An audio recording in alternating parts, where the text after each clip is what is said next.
ದೇವೇಂದ್ರ ಮಾಡಬಹುದೇನು ನಾವಿನ್ನು ಶಿಶುವಿನ ಜಾತ ಕರ್ಮೋತ್ಸವದ ವಿಧಿಯನು ದೊರೆಯೇ ನಡೆಯಲದುವೆ ಸಾಂಗವಾಗಿ ವಿಜೃಂಭಣೆಯಲಿ ಅಂತೆ ವೀಕ್ಷಿಸಲಿ ಅದನೀ ಕುಂಡಪುರವಾಸಿಗಳು ಸಂತಸದೀ ಅನತಿ ವೇಳೆಯಲಿ ಸಮನಾಗೆ ಕುಂಡಪುರವು ಸುರಪುರಕ್ಕೆ ಸಮರಾದರಲ್ಲಿನ ಜನರು ದೇವತೆಗಳಿಗೆ ಮತ್ತ ಅಲಂಕೃತ ಕನ್ಯೆಯರು ಅಪ್ಸರೆಯರಿಗೆ ವ್ಯಾಪ್ತವಾಗಿ ಸಕಲ ದಿಕ್ಕುಗಳು ರೂಪಗಂಧದಲ್ಲಿ ದಿಗ್ಮಂಡಲವು ವಾದ್ಯ ಸಂಗೀತಗಳಿಂದಲಿ ತೋರಿದವ ಧ್ವಜ ಪತಾಕೆಗಳು ಬೀಸುವಂತೆ ಗಾಳಿಯನು ಪುರಕ್ಕೆ ಕಂಗೊಳಿಸಿದವಾಲತೆಗಳು ಕಟ್ಟಿದಂತೆ ತೋರಣವನು ನಭಕೆ ಸಂಭ್ರಮದ ಹರ್ಷೋದ್ಗಾರವೆದ್ದಿರಲು ಎಲ್ಲೆಡೆಯೂ ತೊಡಗಿರಲು ಶುಭಗೀತ ನರ್ತನಗಳಲ್ಲಿ ಚೆಲುವೆಯರು ಹರಿದಿರಲು ಮೇರೆಯುಕ್ಕಿ ಸಂತಸವು ಬಯಸಿದ ನಾಗದೇವೇಂದ್ರ ತಾನೂ ಆನಂದ ನರ್ತನವನೆಸಗಲು ಅಂತೆ ವಂದಿಸುತ್ತ ಜಿನದೇವಗೆ ಎಂದು ನಿಂತು ಸುರೇಂದ್ರನು ಭಕ್ತಿ ಭಾವದಿ ಹೊಮ್ಮುತ್ತಿರೆ ರತ್ನಕಾಂತಿಯವನ ಆಭರಣಗಳಿಂದಲೇ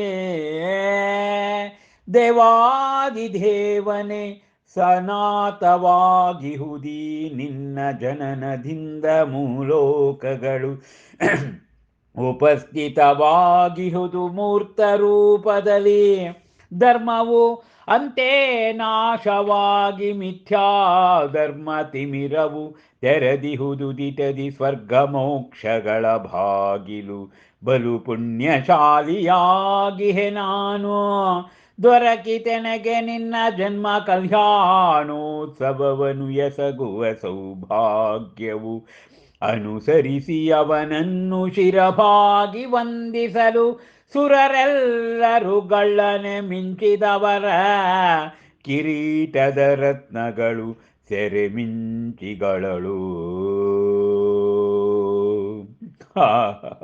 ಮಹಾವೀರ ಮಹಾದರ್ಶನದ ಜನ್ಮ ಕಲ್ಯಾಣ ಸಂಪುಟ ಇತರ ಸಂಪುಟಗಳಿಂದ ಅತ್ಯಂತ ಬಾಹುಳ್ಯವಾದದ್ದು, ಶ್ರೇಷ್ಠವಾದದ್ದು.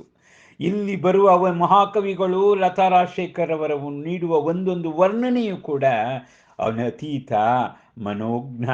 ಅನುಭವವೇ ಬೇರೆ, ಅನುಭಾವವೇ ಬೇರೆ. ಅನುಭವಿಸಿಕೊಂಡು ಬರೆದ ಸಿದ್ಧ ಎರಕದ ಮಹಾಕಾವ್ಯ ಇದು ಅನ್ನುವುದನ್ನು ನಾವು ತಿಳಿದುಕೊಳ್ಳಬೇಕು. ದೇವೇಂದ್ರ, ನಾನು ಶಿಶುವಿನ ಜಾತಕರ್ಮ ಮಹೋತ್ಸವವನ್ನು ಮಾಡಬಹುದೇ ಎಂದು ಕೇಳಿದಾಗ ಆಗ ದೇವೇಂದ್ರ ಹೇಳ್ತಾನಂತೆ, ಸಾಂಘವಾಗಿ ಇದು ವಿಜೃಂಭಣೆಯಿಂದಾಗಬೇಕು, ಮನ ವಚನ ಕಾಯ ಶುದ್ಧಿಯಿಂದ ಆಗಬೇಕು. ಮತ್ತು ಇದರಲ್ಲೆಲ್ಲ ಇಡೀ ಕುಂಡಪುರವಾಸಿಗಳೆಲ್ಲರೂ ಕೂಡ ಸಂತಸದಲ್ಲಿ ಭಾಗಿಯಾಗಬೇಕು, ಆ ನರಲೋಕವೇ ಭಾಗಿಯಾಗಬೇಕು ಅಂತಕ್ಕಂಥದ್ದನ್ನು ಹೇಳ್ತಾನೆ. ಹೀಗೆ ಅನತಿ ವೇಳೆಯಲ್ಲಿ ಸ್ವಲ್ಪ ಕ್ಷಣಾರ್ಧದಲ್ಲೇ ಆ ಕುಂಡಪುರ ಸುರಪುರಕ್ಕೆ ಸಮಾನವಾಗಿ ಸಿದ್ಧವಾಯಿತಂತೆ.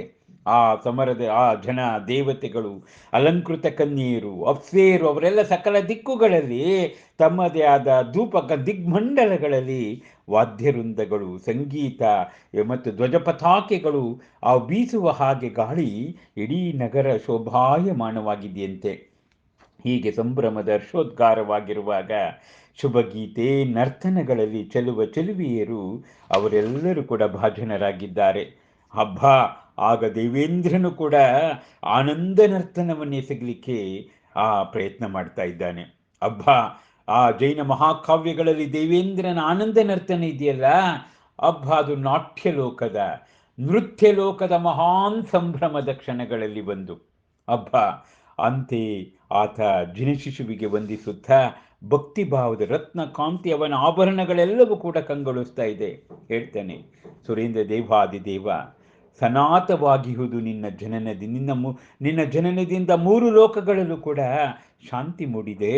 ಹಬ್ಬ ಮಿಥ್ಯೆ, ಮಿಥ್ಯೆ ಅಂದರೆ ಈಗ ದೇವಮೂಢ, ಗುರುಮೂಢ, ಲೋಕಮೂಢ ಅಂತವನ್ನ ಮಿಥ್ಯಾ ಅಂತ ಕರಿತೀವಿ, ಮಿಥ್ಯಾ ದೃಷ್ಟಿ. ಜೈನರು ಪಂಚಪರಮೇಷ್ಠಿಗಳನ್ನು, ಸಿದ್ಧರನ್ನು ಮತ್ತು ತೀರ್ಥಂಕರನ್ನು ಮಾತ್ರ ಪೂಜೆ ಮಾಡ್ತಕ್ಕಂಥದ್ದು, ಇತರರಿಗೆ ಪೂಜೆ ಮಾಡೋದಿಲ್ಲ. ಆದ್ದರಿಂದ ಮಿಥ್ಯಾ ಧರ್ಮ ನಿನ್ನಿಂದ ದೂರ ಆಗ್ತದೆ. ಸ್ವರ್ಗ ಮೋಕ್ಷಗಳ ಬಾಗಿಲು ತೆರೆದು ಬಿಟ್ಟಿದೆ. ನೀನು ಪುಣ್ಯಶಾಲಿ. ನಿನ್ನ ಜನ್ಮ ಕಲ್ಯಾಣ ಮಹೋತ್ಸವವನ್ನು ಎಸಗ್ತಕ್ಕಂಥ ಭಾಗ್ಯ ನನಗೆ ಅಂಥೇಳಿ ಆನಂದ ಪಡ್ತಾನೆ. ಹೀಗೆ ಅವನು ಶಿರಭಾಗಿ ವಂದಿಸಿದಾಗ ಸುರರೆಲ್ಲರೂ ಕೂಡ ಆ ಆ ಕಿರೀಟದ ಸೆಳೆಮಿಂಚುಗಳಳು ಎಲ್ಲರೂ ಕೂಡ ಆ ಸೆರೆಮಿಂಚಿನ ಅಂದದಿ ಶರಣಾಗಿದ್ದಾರಂತೆ ಆ ತೀರ್ಥಂಕರನಿಗೆ ಭಕ್ತಿಯ ದ್ಯೋತಕವಾಗಿ. ಅಬ್ಬಾ, ಇನ್ನು ಹೀಗೆ ನರ್ತನ ಮಾಡ್ತಾನೆ ಅನ್ನುವುದರ ಬಗ್ಗೆ ನಾವು ಮುಂದೆ ತಿಳಿದುಕೊಳ್ಳೋಣ. ನರ್ತಿಸಿದನಾ ದೇವೇಂದ್ರನೋ ಸಹಸ್ರ ಬಾಹುಗಳ ತಳೆದು. ನಮಸ್ಕಾರ.